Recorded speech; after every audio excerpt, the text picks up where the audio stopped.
Hello everyone, welcome back to the Auto Expo channel. In this video, we will discuss how a diesel engine works. But before we continue, subscribe to this channel and share. Let's spread knowledge in a creative way. A diesel engine is considered unique because this type of engine does not require spark plugs. So, how can combustion occur? In a diesel engine, there is a term called self-combustion. This is a condition where fuel can ignite without being triggered by a spark. So how does self-combustion occur in a diesel engine? We will start with the components, then move on to how it works. In general, a diesel engine has the same components as a gasoline engine. There are the piston, connecting rod, crankshaft, cylinder block, and cylinder head with its valves. But the most important component in an engine is the piston, because it is the piston that enables the engine cycle to occur. The piston simply moves up and down inside the cylinder block. However, this up and down movement is what makes an engine work. When the piston moves downward, it increases the cylinder volume. When the piston moves upward, it decreases the cylinder volume. This expansion and contraction of the cylinder volume is what allows the engine to function.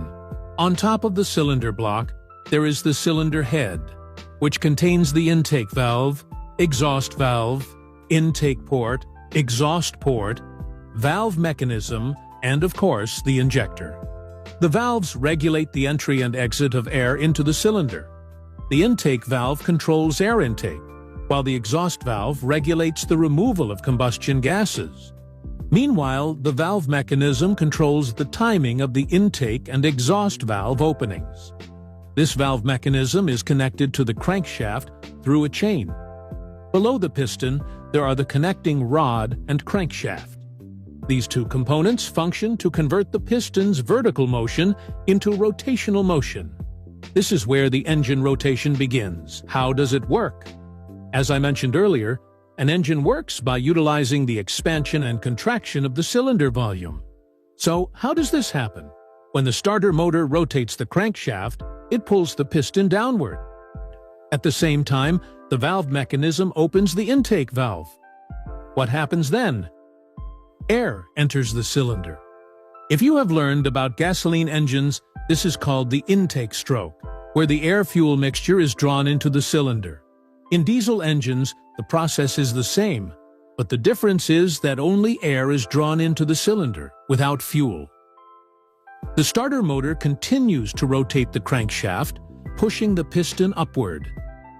But now, the valve mechanism does not open the intake valve, meaning it remains closed. What happens then?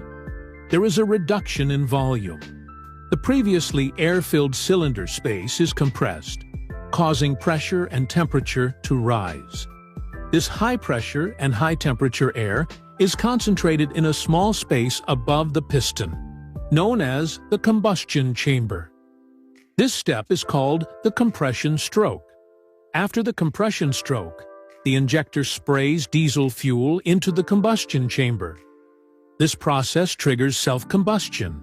It occurs because the diesel fuel is sprayed into a combustion chamber, where the air temperature is already above diesel's ignition point.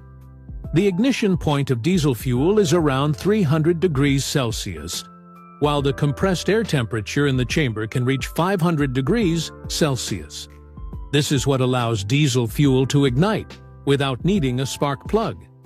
This combustion generates an expansion force, pushing the piston downward. This movement produces power, which keeps the crankshaft rotating.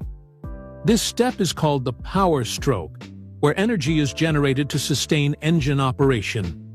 The piston moves up again, but this time the exhaust valve opens, allowing combustion gases to be expelled. This is called the exhaust stroke. Once the engine completes one cycle, the flywheel, a heavy component attached to the crankshaft, stores energy from the power stroke. This stored energy allows the crankshaft to keep rotating, even for several additional cycles. At this stage, the starter motor is no longer needed to rotate the crankshaft. In other words, The cycle repeats continuously, keeping the engine running. Conclusion: essentially, engine power comes from the power stroke, which occurs when diesel fuel is injected into the combustion chamber at a very high temperature. To enable this combustion, a mechanism involving the piston and valve system is designed. This system ensures the proper movement of air, both fresh air intake and exhaust gas removal, into and out of the cylinder at the right timing, depending on engine RPM. Meanwhile, the diesel fuel injection timing is regulated by the diesel fuel system. Most modern diesel engines use a common rail system, which we will discuss in a future video. So, subscribe to this channel to stay updated. That is how a diesel engine works. Hope this enhances our knowledge.